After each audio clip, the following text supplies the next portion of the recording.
आप सभी का हमारे YouTube channel education for education में स्वागत है। आइए इतिहास की कड़ी में हम देखते हैं लेसन नंबर 5 यात्रियों के नज़रिए। हाँ जी, ये जो क्वेश्चंस हैं इक्वली इम्पोर्टेंट है, जो भी तैयारी कर रहे हैं कॉम्पिटिटिव तैयारी और जो कक्षा 12 विषय की तैयारी कर रहे हैं, जो अभी अध्ययनरत हैं बच्चे, उनके लिए इम्पोर्टेंट है। परीक्षा में जाने से पहले यदि इन क्वेश्चंस को आप रिपीट करके जाते हैं तो आशा है कि आपके 50% जो है पेपर है वो सॉल्व हो जाएगा इन्हीं क्वेश्चन से। तो आइए पहला क्वेश्चन लेते हैं। अल बिरूनी का जन्म कब व कहाँ हुआ? हाँ जी, एक यात्री है अल बिरूनी, जिसका जन्म 973 ईस्वी को ख्वारिज़्म उज्बेकिस्तान में हुआ था। कहाँ हुआ था? ख्वारिज़्म उज्बेकिस्तान में। अल बिरूनी को किन किन भाषाओं का ज्ञान था? हाँ जी, अल बिरूनी को सीरियाई, फारसी, हिब्रू तथा संस्कृत एवं अरबी भाषा का ज्ञान था। हाँ जी, भारत में आके उन्होंने संस्कृत भाषा सीखी थी। किताबुल हिंद किस भाषा में लिखा गया है? हाँ जी, जो किताब है किताबुल हिंद, जो अल बिरूनी के द्वारा लिखी गई है, तो उसकी भाषा कौन सी है? अरबी भाषा है। किताबुल हिंद कितने अध्यायों में विभाजित है? तो इसके अंदर टोटल कितने अध्याय हैं? 80 अध्याय हैं। याद रखना, ए पे ज़्यादातर नाम आ रहे, देखो अल बिरूनी, अरबी और 80। किताबुल हिंद की विषय वस्तु क्या है?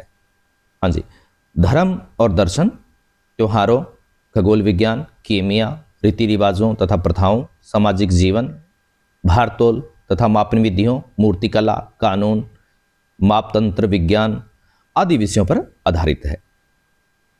इब्न बतूता के द्वारा कौन सा ग्रंथ लिखा गया? हाँ, एक अन्य यात्री इब्न बतूता, उनके द्वारा जो ग्रंथ लिखा गया है जिसे क्या कहा गया है? रिहला, रिहला या रेहला।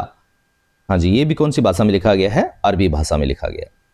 इब्न बतूता का जन्म कहाँ हुआ था? हाँ जी, इब्न बतूता का जन्म तंजीर, मोरक्को में हुआ था। कहाँ पे हुआ था? तंजीर, मोरक्को। इब्न बतूता किस मार्ग से भारत पहुंचा? हाँ जी, उसका मार्ग बताना है, कौन से रास्ते से इंडिया आया था वो? मध्य एशिया के रास्ते होकर इब्न बतूता सन 1333 ईस्वी में स्थल मार्ग से सिंध पहुंचा। कौन सा मार्ग था इसका? स्थल मार्ग था, और सिंध में प्रवेश किया था। इब्न बतूता किस शासक के समय भारत आया था? हाँ जी, उस वक्त इंडिया में जो दिल्ली पर सुल्तान था वो कौन था? सुल्तान मोहम्मद बिन तुगलक के काल में ये इंडिया आए थे। इब्न बतूता को किस पद पर नियुक्त किया गया? इंडिया में आने के बाद में सुल्तान मोहम्मद बिन तुगलक ने उन्हें दिल्ली का काजी बनाया। क्या बनाया? दिल्ली का काजी। मार्को पोलो कहाँ का निवासी था? हाँ जी, मार्को पोलो कहाँ का निवासी था? वेनिस, इटली, जिससे इसकी तुलना की जाती है इब्न बतूता की। किस प्रसिद्ध यात्री ने भारत की 6 बार यात्रा की? हाँ जी, वेरी वेरी इंपॉर्टेंट, फ्रांसीसी जोहरी जियो बैप्टिस्ट थेवर्नियर। कौन था जी? फ्रांसीसी जोहरी जियो बैप्टिस्ट थेवर्नियर।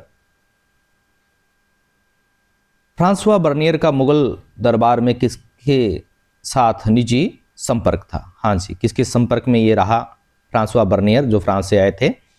सम्राट शाहजहां के ज्येष्ठ पुत्र दारा शिकोह के चिकित्सक के रूप में और बाद में उनकी मृत्यु के बाद में एक आर्मीनियाई अमीर दानिशमंद खान के साथ में बुद्धिजीवी और वैज्ञानिक के रूप में ये मुगल दरबार से जुड़े रहे। फ्रांसवा बर्नियर भारत में जो देखता था उसकी तुलना किससे करता था? हाँ जी, जो भी उसने देखा उसकी तुलना उसने यूरोपीय स्थिति से की। किससे? यूरोपीय स्थिति से। बर्नियर ने अपनी कृति को किसको समर्पित किया? हाँ जी, बर्नियर ने जो अपनी कृति थी, जो कुछ उसने लिखा, तो उसको उसने फ्रांस के शासक लुई 14वें को समर्पित किया। किसको? फ्रांस का शासक लुई 14वां। हाँ जी, फ्रांस में जो शासक होता है उसे क्या बोला जाता है? लुई बोला जाता है। अल बिरूनी ने किस ब्राह्मणवादी व्यवस्था की मान्यता को अस्वीकार किया? हाँ जी, कौन सी व्यवस्था को इन्होंने अस्वीकार कर दिया? अपवित्रता की मान्यता को। कौन सी? अपवित्रता की मान्यता को। इब्न बतूता किन 2 वानस्पतिक उपज का वर्णन आश्चर्यजनक रूप से करता है? उससे आश्चर्य होता है, उसने पहली बार शायद ये वनस्पति देखी थी, तो भारत में आकर उसने जो वनस्पति देखी उसमें पान और नारियल का जो वर्णन है वह आश्चर्यजनक रूप से करता है। इब्न बतूता किस शहर को एक बड़ा शहर, विशाल आबादी वाला तथा भारत में सबसे बड़ा बताता है? तो किसको बताता है? दिल्ली को। किसको? दिल्ली को। कौन सा शहर आकार में दिल्ली को चुनौती देता था? मतलब दिल्ली को चुनौती देने वाला जो शहर था वो कौन सा था? दौलताबाद, महाराष्ट्र, जिसे मोहम्मद तुगलक ने अपनी नई राजधानी बनाया था। इब्न बतूता दिल्ली शहर के कितने द्वारों का वर्णन करता है? हाँ जी, इब्न बतूता ने दिल्ली शहर के अंदर लगभग 28 कितने द्वार 28 द्वारों का वर्णन करता है। दिल्ली के किस दरवाजे को इब्न बतूता ने सबसे बड़ा बताया? हाँ जी, कौन सा दरवाजा था जो सबसे बड़ा था, जिसका नाम था बंदायू दरवाजा। ताराबाद किसे कहा जाता था? हाँ जी, दौलताबाद में पुरुष और महिला गायकों के लिए एक बाजार था जिसे ताराबाद कहा जाता था। कौन सा यात्री भारतीय डाक व्यवस्था का विस्तार से वर्णन करता है? वेरी वेरी इंपॉर्टेंट क्वेश्चन है। कौन करता है जी? Ibn Battuta. कौन करता है जी? Ibn Battuta. उलुक और दावा से क्या आशय है? हाँ जी, उलुक और दावा क्या है जी? ये डाक व्यवस्था से संबंधित है, भारतीय डाक व्यवस्था से संबंधित है, जिसमें क्या था? उलुक और दावा का संबंध है भारतीय डाक व्यवस्था से। उलुक का संबंध है राजकीय घोड़ों से जो संचालित होती थी डाक व्यवस्था, उसे उलुक कहा जाता था। और जो व्यवस्था पैदल चलने वाले संदेश वाहकों के द्वारा होते थे, उसे दावा कहा जाता था। Travels in the Mughal empire की रचना किसने की है जी? हाँ जी, इसका रचयिता कौन है? Francois Bernier. कौन है जी? फ्रांसवा बर्नियर, फ्रांस से आए थे। बर्नियर के अनुसार भारत और यूरोप के बीच मूल भिन्नताओं में से एक प्रमुख भिन्नता क्या थी? हाँ जी, प्रमुख जो भिन्नता वो देखता है वो क्या है? भारत में निजी भूस्वामित्व का अभाव है। बड़ी चर्चा की है इसने, निजी भूस्वामित्व के अभाव की इंडिया में। भारत में मध्य की स्थिति के लोग नहीं है, उक्त वर्णन कौन देता है? हाँ जी, वो कहता है कि भारत में या तो अमीर हैं या गरीब हैं। तो ये वर्णन कौन देता है? फ्रांसवा बर्नियर देता है। बर्नियर भूमि पर किसके स्वामित्व को राज्य तथा उसके निवासियों दोनों के लिए हानिकारक मानता है? हाँ जी, कहता है कि भूमि पर जो राज्य का स्वामित्व है वो दोनों के लिए ही हानिकारक है। तो भूमि पर राज्य के स्वामित्व को मानता है कि वो दोनों के लिए ही घातक है, चाहे राज्य हो चाहे बाकी जनता हो, दोनों के लिए ही वो घातक है। बर्नियर मुगलकालीन शहरों को क्या संज्ञा देता है? हाँ जी, यहाँ के जो शहर देखता है उनको वो क्या नाम देता है, क्या कहता है? शिविर नगर कहता है। और क्यों कहता है? क्योंकि जब भी जो सुल्तान है उसका आगमन जिस शहर में होता था तो वहाँ शिविर लगाया जाता था, और जिस कारण से वो कुछ समय के लिए चकाचौंध होती थी। और जैसे शिविर को उठाया जाता था वहाँ से तो सब पीछे उजाड़ की तरह हो जाता था। इस कारण से वह उनको शिविर नगर की संज्ञा देता है। भारतीय राजकीय कारखानों की कार्य प्रणाली का वर्णन कौन करता है? हाँ जी, ये भी important, very very important question है कि राजकीय कारखानों के बारे में लिखने वाले बहुत ही कम लोग हैं। तो ये राजकीय कारखानों की जो कार्य प्रणाली है उसका वर्णन फ्रांसवा बर्नियर करता है। कौन करता है? Francois Bernier. अल बिरूनी किसके साथ भारत आया था? हाँ जी, ये भी इंपॉर्टेंट क्वेश्चन है। अल बिरूनी जो इंडिया आया था वो किसके साथ आया था?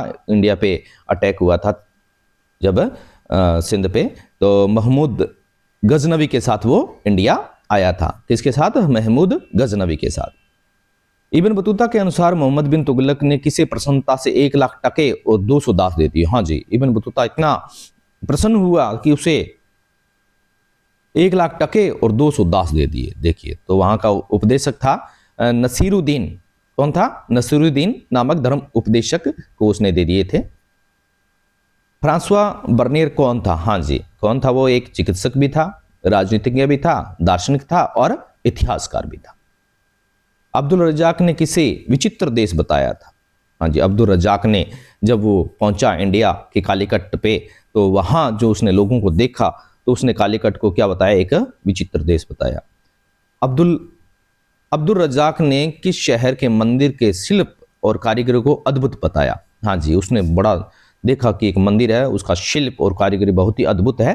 तो मंगलोर शहर से 9 मील के भीतर जो स्थित मंदिर था उसे उसने अद्भुत बताया। मंगलोर शहर से 9 मील के भीतर स्थित मंदिर को।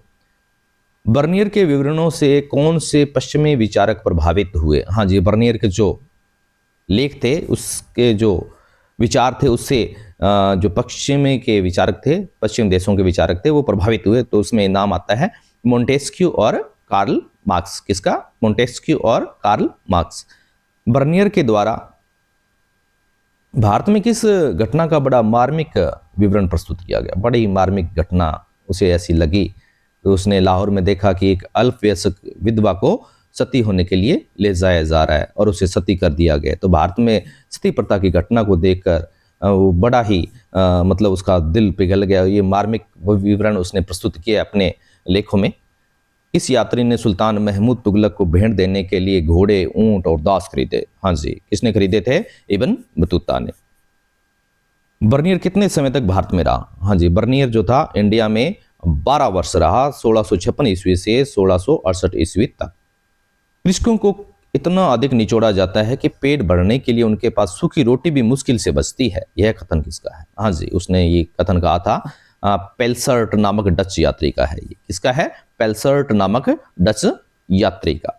हाँ, तो ये अपने टॉप 40 क्वेश्चंस जो थे इस लेसन पे उनका मैंने सारा आपको सारा बता दिया है। आगे जो लेसन है उसके क्वेश्चन हम जल्दी आपके सामने लेके आएंगे। तब तक के लिए आप सभी को धन्यवाद। जय हिंद, जय भारत।